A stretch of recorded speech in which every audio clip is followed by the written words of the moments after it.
Um, so hello everyone, I'm Dimple. So thank you for coming along to this session to find out about children need funding. I'm Dimple Patel, so I'm one of the regional officers in the central region for BBC Children in Need. So by the central region, I mean the East Midlands, West Midlands and part of the east of England. So we do cover a really quite a big part of the UK.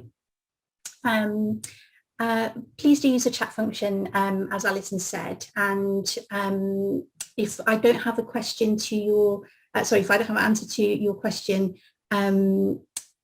off the top of my head, then I will go away and get a full answer for you, and we can send that around to everybody who's in this group, so you can all hear the answer as well. Next slide, please, Alison.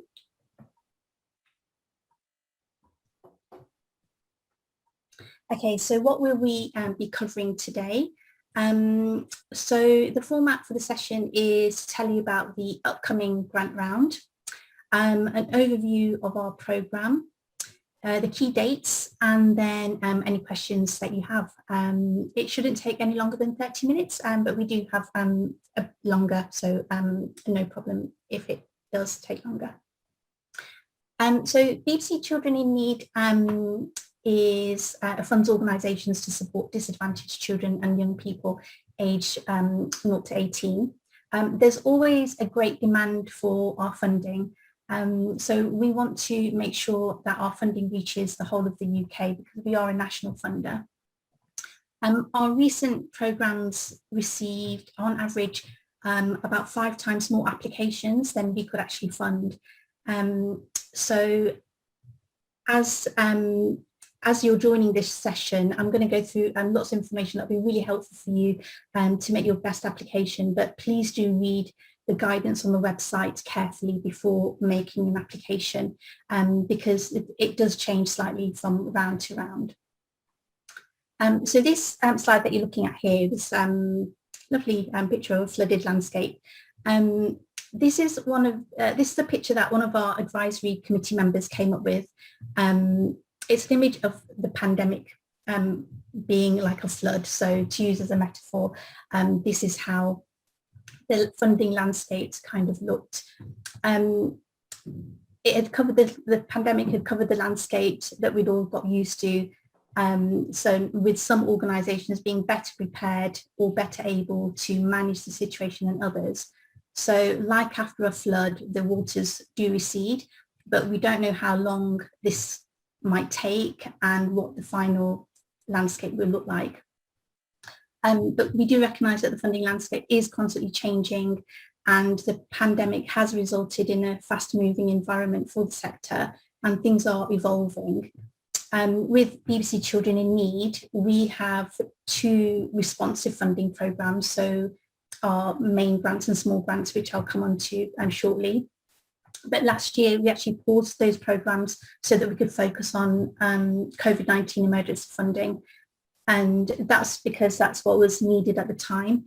But we do know that organisations also need stability. And so I'm pleased to say that we have opened up our responsive programmes again.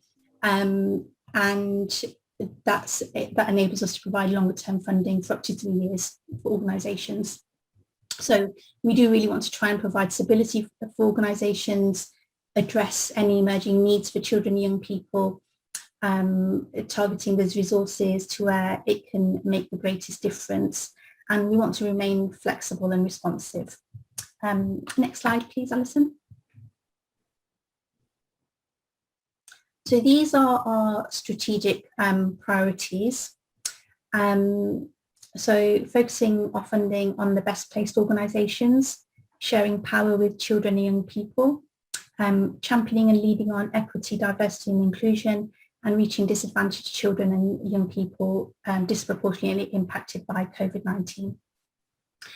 Even though this is not, our funding programmes coming up are not COVID-19 specific programmes, that's just to say that we're not out of the pandemic. We don't really know what the what's coming up. Things are constantly changing.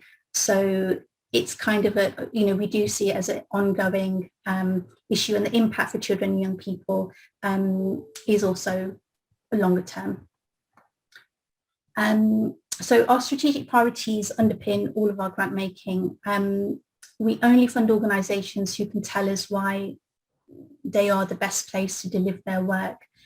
So what we really want applicants to tell us is why, to tell us about your well-established links with young people. So not only in providing services and support to them, but how they are actively engaged in informing and shaping the work. The skills and expertise your organisation has for the work you are requesting funding for, and bearing in mind the continued changes around us. If you can evidence your ability to adapt and change to meet these, that's even better. And all organisations have had to adapt and change in the past year. So that's something that you probably will be able to do. Your track record in delivering the work that you're requesting funding for, and how you work alongside other organisations in your local community. So that enables you to provide a raft of support and opportunity for children and young people. So that's really talking about your networks within your community. If you can't tell us about all of these things, then we'd recommend that you don't apply for funding with us at the moment, because it's highly unlikely that your application will be successful with the volume of applications that we have and the quality of applications that we see. It's probably that you're just not ready for the funding at the moment. So if you're not able to describe why you're best placed, then that's something which we're happy to talk to you about. But probably applying right now is not the best time. Next slide, please, Alison. Okay, so this is something, when you go onto our website, you will see, and this is our differences framework, and it shows the 7 building blocks that we've identified that children and young people need for them to be safe, happy and secure and reach their potential. So in our application forms, when telling us about how your project will make children's lives better, we ask you to talk about the disadvantages faced by children and young people that your project targets. And what we want to know is, what are the effects that these disadvantages have on their lives? So if the disadvantage that you're working to address is about children and young people living in a socially deprived area, what we want to know is, what effect does that have on the young people? So not just that it's a highly deprived area. We want to know about your project and what it will do and how the activities will make a difference to children's lives connected to the disadvantage that you've described. We also ask you to identify the 3 most important differences that your project will make to improve children's lives. And by differences, we mean outcomes. And this aspect of the application is of real interest to us, because we ask you to give us the 3 differences that you will make to children and young people. We know that all projects will really make a lot more than 3 differences. You will have a lot more than 3 outcomes for your project, but we only ask you to report back on 3. So if you are awarded a grant, you'll be asked to report back on these in detail. So for each of these differences, be succinct and talk about a single significant change. So what we don't want is a list of differences or changes. So for example, saying children will have better increased confidence, they'll have better social skills, and they'll have improved relationships. They're 3 different outcomes all in one. So we're just looking for 1 outcome for each of your differences. The differences will occur in the time that you're in contact with the children that you support, and it can be a small change or a lasting change, and describe it in the language of change. So, talking about improving life skills or increasing self-esteem or reducing distress. And you only need to talk about the specific difference. You don't need to link it to the building blocks that you see here in the circle. Next slide, please. So what are the grants that are available? So we have main and small grants, and I'll go into detail about each one of these. We have a main grant round opening at the end of this month, at the end of June, and a small grant round opening in August. We do allow organisations to hold more than one grant with us. So, for example, if you currently hold a main grant, you can still apply for a small grant in the next round, but you can't hold two of the same, so you can't hold two main grants or two small grants. If you are applying for, so if you do hold either a small or a main grant and you're applying for another one, this must be for different beneficiaries as well. It can't be for the same work that's in the same place. And depending on the nature of your organisation, you can also apply in more than one nation. So if you hold a main grant in England, for example, you could apply for a small grant in Scotland. Next slide, please. So who can apply? Our main grants are for organisations that are not-for-profit, that are based within the UK, that meet our minimum standards in grant making, and the application process is through the website. So you must be registered with an appropriate regulatory body, such as a charity commission or company's house. One of the main reasons applications get declined at the early stage is because they don't meet our minimum standards. So these are areas which cover governance, finance and safeguarding, and it's all listed and detailed on our website. So for each of those sections, so for governance, finance and safeguarding, what the minimum criteria is that we would expect from organisations. So you can have a look on there and see that you fit into that criteria first of all. And please do read all of that guidance on the website. Next slide, please, Alison.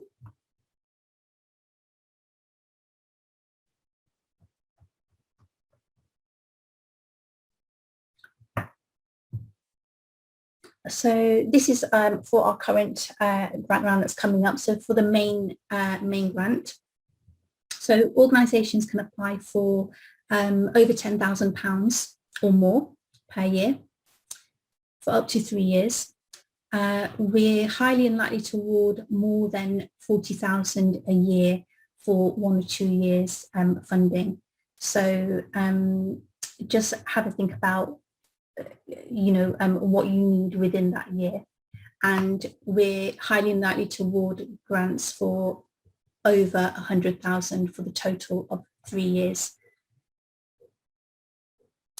Some of you may have applied for children need funding in earlier rounds, and we did have a process where you had to register with us before making the application. That's not the case anymore, and it won't be for this round, so there's no need to pre-register.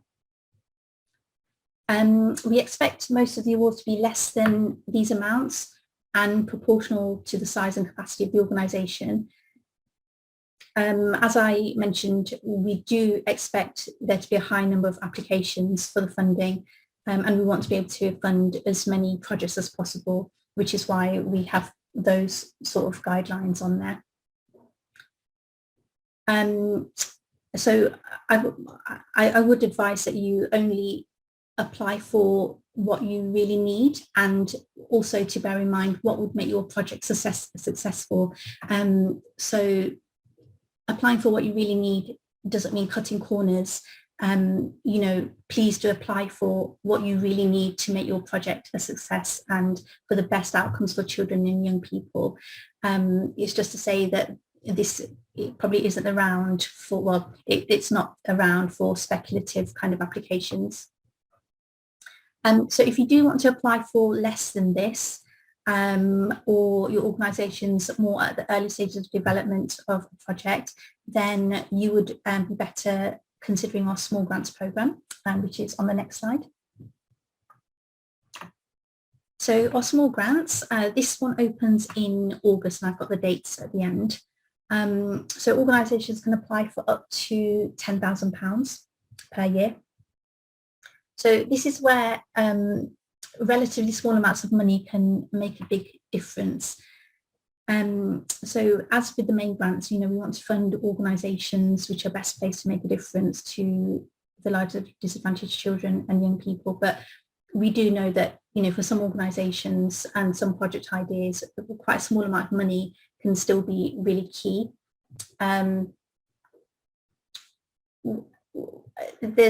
With the small grants, in our last few rounds, we did change the policy so that you could apply for less than 50% of the total project costs. I would advise that you do check this when the round opens on the website, because that wasn't the case before.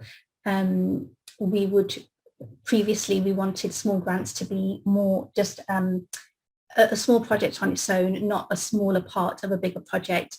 But going forward, I'm not sure what the policy will be for that.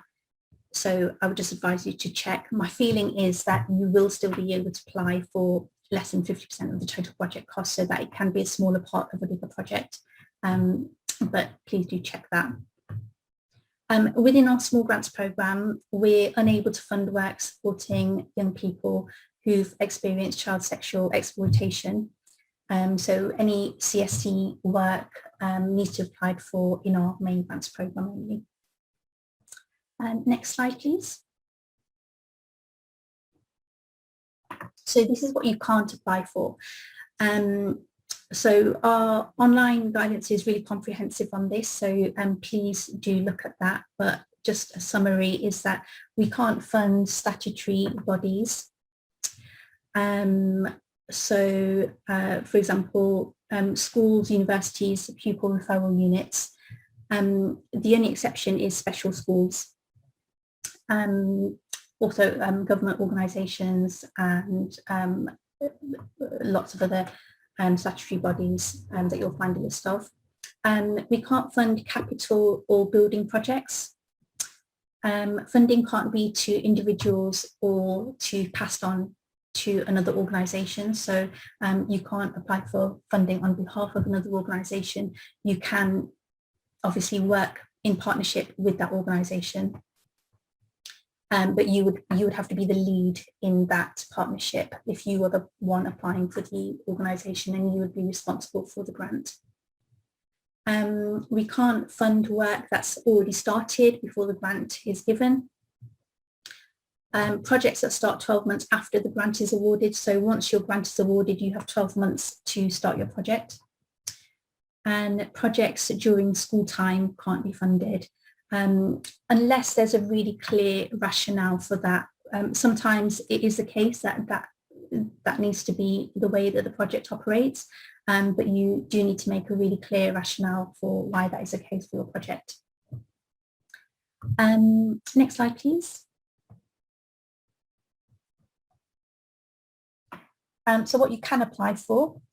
So you can apply for project delivery. So that includes anything to do with your project, any direct costs related to your project. So that includes staffing and salary. That also includes, for example, management time, admin time, anything which is directly related to the project. What we did start doing during the pandemic and the COVID-19 funding, and also in our previous small and main grants round, is including organisational costs, and that is something quite different for children in need. We haven't traditionally been a funder that includes organisational costs as part of what you can apply for. because it was always project funding. So, you know, you'd be doing a specific project and you're applying for funding for that.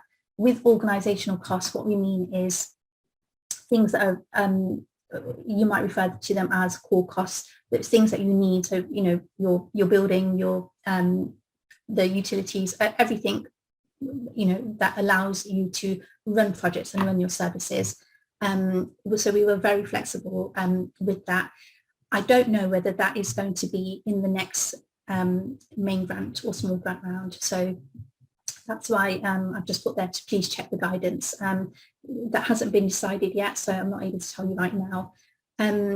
We are trying, the feedback that we had from organisations is obviously organisations really welcome that flexibility to have organisational costs included.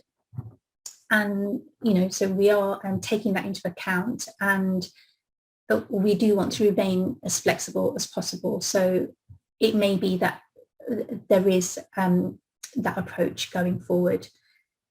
But please do check. And also if organisational costs are included, then or if your application is purely just an organisational cost application, all applications will still have to show how the funding makes a difference to children and young people. Next slide, please.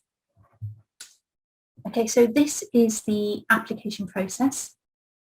So applications are done online through the portal. So we just go to the BBC Children Need website, which is bbcchildrenneed.co.uk. Complete the application through that and then click submit. Your application will be acknowledged and then it will go through an initial review. This is at this stage it's where we check the eligibility and the minimum standards.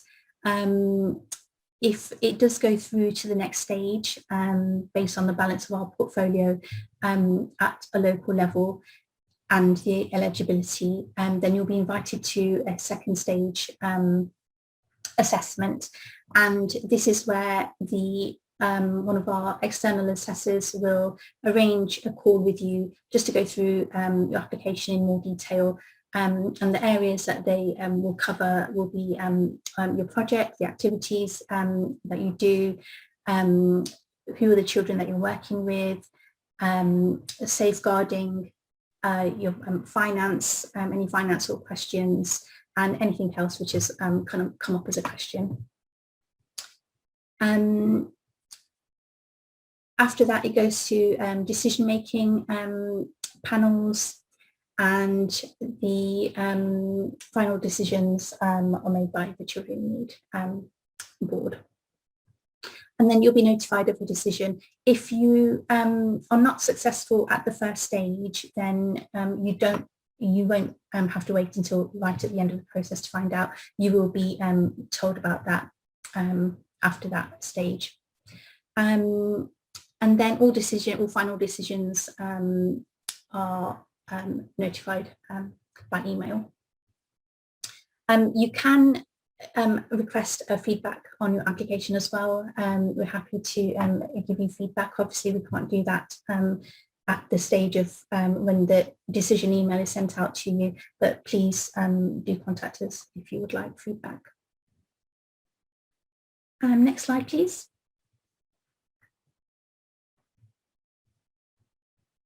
Okay, so these are the dates. So the main grant round opens on the 28th of June is a date that I know at the moment, but that may change slightly, like a few days here and there. So just my advice is just to check the website on the 28th of June and see if it's open yet. The application deadline will be the 23rd of August, and then decisions communicated at the end of January 2022. For the small grants round, it's the 16th of August that applications, that the round opens, and the deadline is 6th of October and decisions communicated in February 2022. Next slide, please. So that's the end of my presentation. If you do have any questions, please do ask. I think I saw one in the chat. Yes, there is one from Holly. When you say you can't fund work that is already underway, would this mean we can't apply for continuation of work, e.g. a support group which has been running under a prior grant but the funding is running out? No, so you if you already have funding with BBC Children in Need, if you're already running a project and you're applying for continuation of that project, that is fine, you can apply for that. If you're running a project that already runs, but it's not funded by us, and you're applying for alternative funding from us for that project, that's also fine, you can apply for that as well. I think it's more just kind of projects which are like you can't apply for retrospective costs for projects. So it needs to be work that you are doing in the future in terms of the request that you're for the funds. But you may already be doing that work, and that's fine. You've got another one from Kate. If you get a rejection from one of the rounds, how long do you have to wait until you can reapply? This does differ from round to round. Generally, it's 12 months. In the previous round, I think there was an exception where it was 3 months, but it depends on different things, and generally it's 12 months. And in the previous round, it was in the current round that we're in, it was also 12 months. So I think it will be the same. And what I will find out for you is if that information will be on the website, because I'm not sure that it has been previously, but I know that it is something which was brought up. So I will find out if that information will be on the website for you, if that helps. But as a general rule of thumb, it's normally 12 months.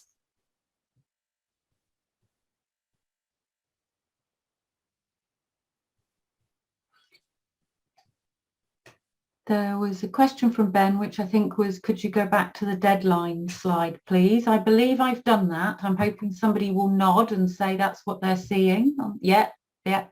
So they're seeing the deadline slide. Can town or parish councils apply? Oh, good question. Let me just have a quick look here. See if I can tell you that now.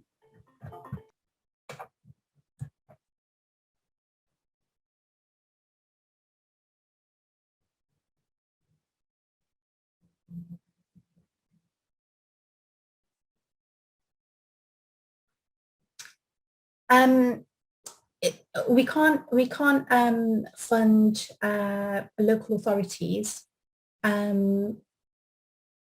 So I think the answer to that is no, if it's part of obviously like a part of a local authority. But let me double check that for you. I feel like the answer is no, but I will double check that for you.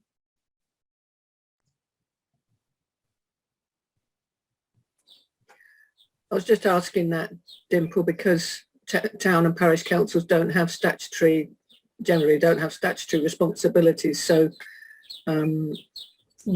yeah, and since many grants aren't given to bodies because they have statutory responsibilities and these ones don't, so if that makes sense. No, that's a good point. Let me find out for you. I personally have never seen an application from a town and parish council. So we don't get many applying to us, but let me look into that for you.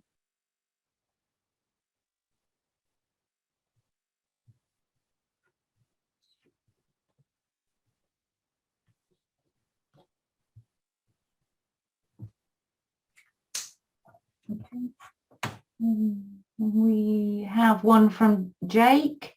Why does the decision for a small grant take 6 months to decide? I'm looking at submitting an application for a project occurring early November. I can understand your question if it's in terms of because the amount is smaller, why does it take so much longer? But the application process is we have the same process for our main grants and our small grants. So the actual process that it goes through, the assessment process, the going to panel, all of that is the same. So you know, it's looked at in the same depth. That is a process that we have at the moment. So it does take that amount of time. It is definitely something that we are looking at because, you know, it is smaller amounts of money. But because of the way that our grant calendar currently runs, it has to be slotted in that way, and it does take that amount of time, unfortunately, at the moment. Okay, thank you. We have one from Becky. Can I just clarify that you don't like to fund work during the school day for both small and main grants? Can we work with schools as extracurricular activity? Yes. So so we don't like to fund work during the school day because that's when children are obviously within sort of like lesson time.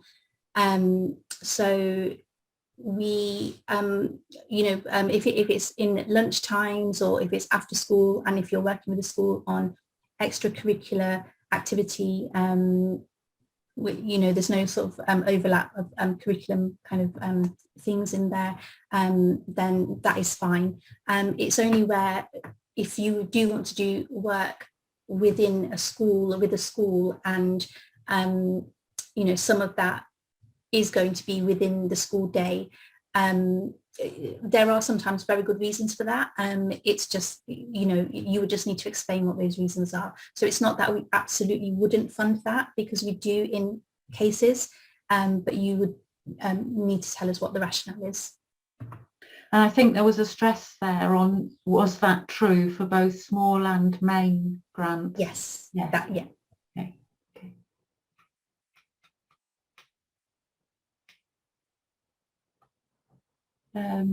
We have one.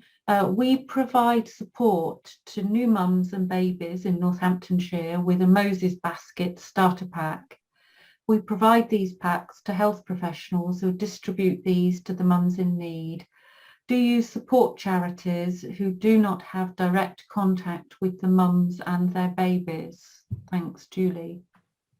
That's a really good question, Julie.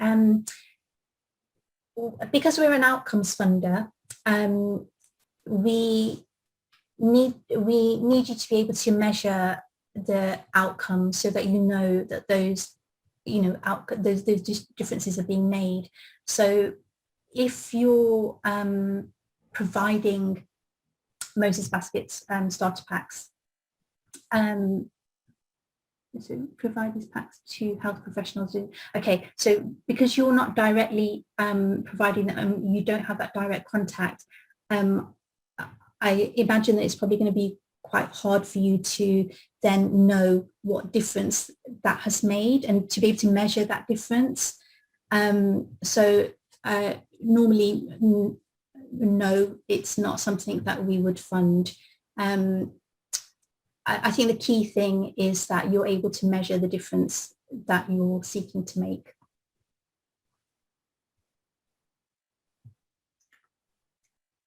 I hope that helps answer the question. I think there's one from Sue, right, from the Northampton Saints Foundation. What about funding work during the school day with children that have been excluded from mainstream education? Yes, so if you're doing work which is with children that are not within mainstream education, that's fine. because they're not in school. So it's with children that are in school during the school day that's where the issue is. Thank you. And a long one from Holly there. I don't know if you can see that, Dimple. Yes, so projects to benefit very young children can often focus largely on supporting their parents. Is this okay as long as we articulate benefits to the children? Yes, absolutely. Working with very young children also makes it difficult to involve them in the planning and organisation. Does parental involvement suffice in this case? Yeah, so two really good questions. Yes, absolutely. Very young children, of course, they need support from parents, guardians around them, and we do fund that kind of family work. What we look for, even in those cases where parents are involved in the intervention and parents are receiving that support, is that the outcomes are still child focused. So the outcomes still need to be for the children. What will change for the children, what will improve for the children, not what will improve for the parent. Because we know that things will improve for the family and things will improve for the parent as well with work that is with the parent, and that will benefit the child. But we want you to tell us about what will the result be for the children. And working with very young children, it makes it difficult to involve them in the planning organisation. Yes, that's a really good point. So the way that we look at this is that it should be appropriate to the work that you're doing and appropriate to the age of the children and young people that you're working with. So every project is different, and work with preschool children or babies is going to look very different to a youth group, for example. What you can do with older teenagers is very different to what you can do with young children. But what we're looking for is that you've considered how much and how you can involve children, young people, even at a very young age. Are there kind of creative ways that you can do that are age appropriate for them? Are there ways that you can get feedback from children and young people in maybe through play or more creative ways? If it's not possible, verbally. We want to see that you've considered these things, and it may be that a lot of these things are not possible for your project. All projects are different, but if you are able to involve children and young people, then we do encourage that. And with the involvement in terms of getting parents feedback or parents involved in that, yes, parents, carers, other support around them, yes, absolutely, that is fine as well. But we do, as much as possible, we do want to hear the voice of children and young people within your application, and that you are considering what children and young people really want, and it's not just something that you've thought that this will be a really great thing for children and young people. It is something that that they want and need as well.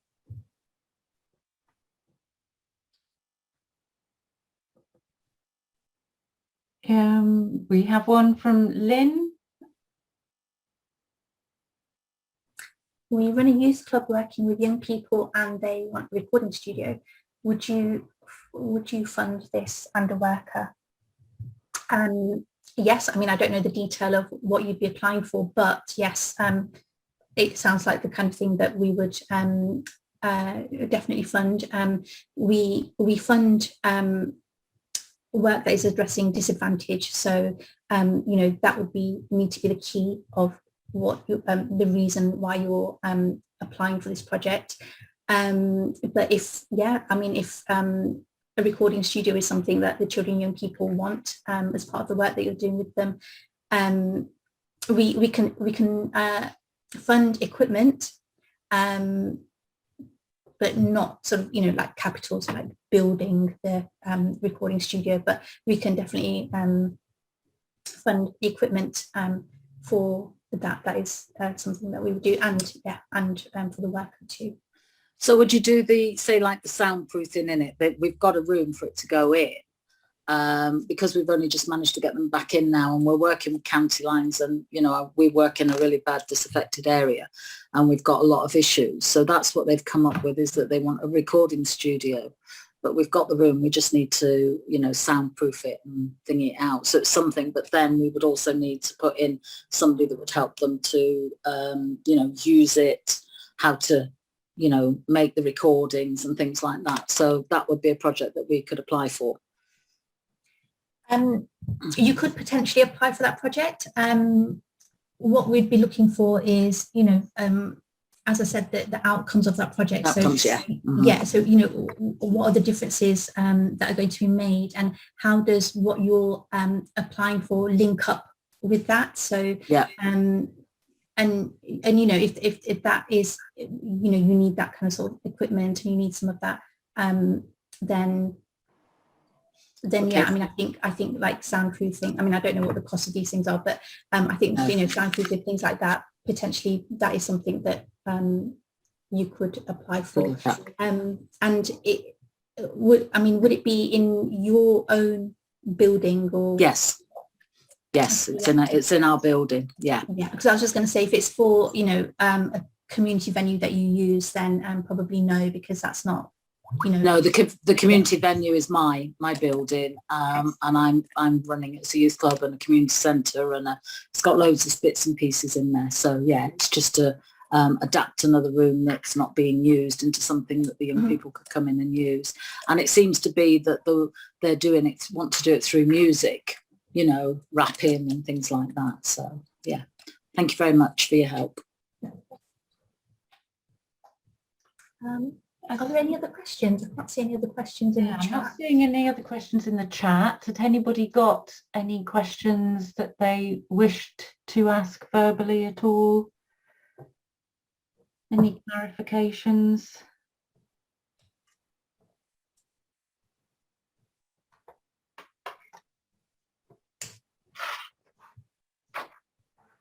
Can I ask another one? Is that's okay? Do you fund skate parks? Or help to fund a skate park? When you say a skate park, as in helping to create? Yeah, we're trying to put a skate park on this area as well. So at the moment we're looking at doing it. We've got a committee together, and we've got a questionnaire that we've done with all the kids, and they want a skate park out there. But it's trying to find, you know, all the different. So I didn't know if you would partnership with another organisation to, you know, to fund part of it, if that's any way that you could do that. So we wouldn't partner with another organisation, but if you wanted to partner with another organisation, we do accept partnership applications. Do we fund a skate park? I don't really know the ins and outs of what a skate park involves, you know, in terms of, you know, what that would need. But if it's I mean, that sounds to me like a capital kind of project. So it's like something which is, you know, in terms of kind of like it would be like putting in a playground or something like that. Similar to that kind of thing. So we don't do that kind of thing. Okay. If a skate park, I mean, if you wanted equipment, and you know that includes large equipment as well, then that can be included. But right, I think not to create a skate park. Again, it needs to be about the outcomes. What are the outcomes for the children? How would you be able to measure outcomes from a skate park? Yeah. Okay, that's lovely. Thank you very much. I think that we have some more questions in there. I think there's somebody talking to Lynn, if you want to have a read of that, from Holly, about commercial companies there.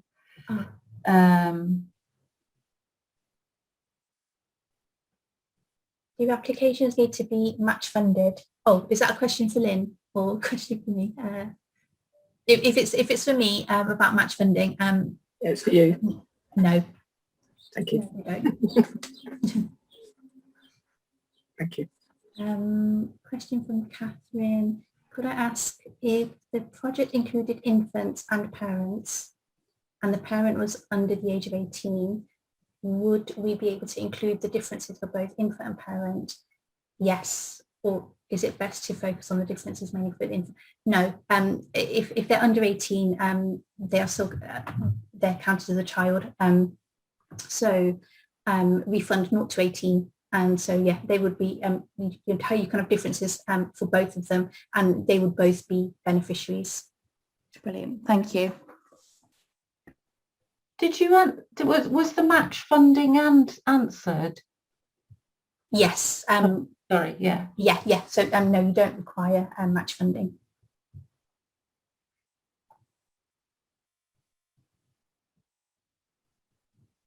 Okay, so I think that that's all the questions for the moment. You gave some contact details, I think, on your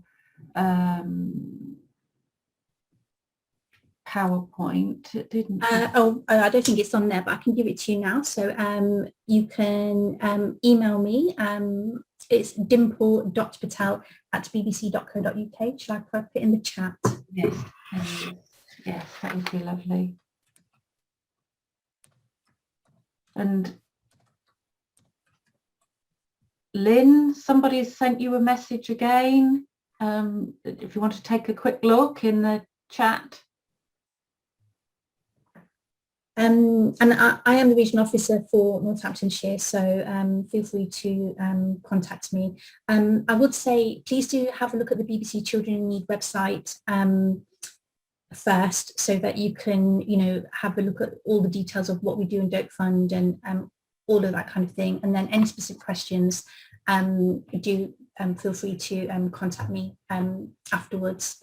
And just to also say that we would welcome applications from Northamptonshire. In the last few years, we have seen a bit of a decline in applications from your patch. I don't really know why, but yeah, we would welcome applications from across Northamptonshire. Fantastic. So I'm going to say thank you very much, Dimple, for coming along and sharing about the different grants that Children in Need have. Thank you for doing that.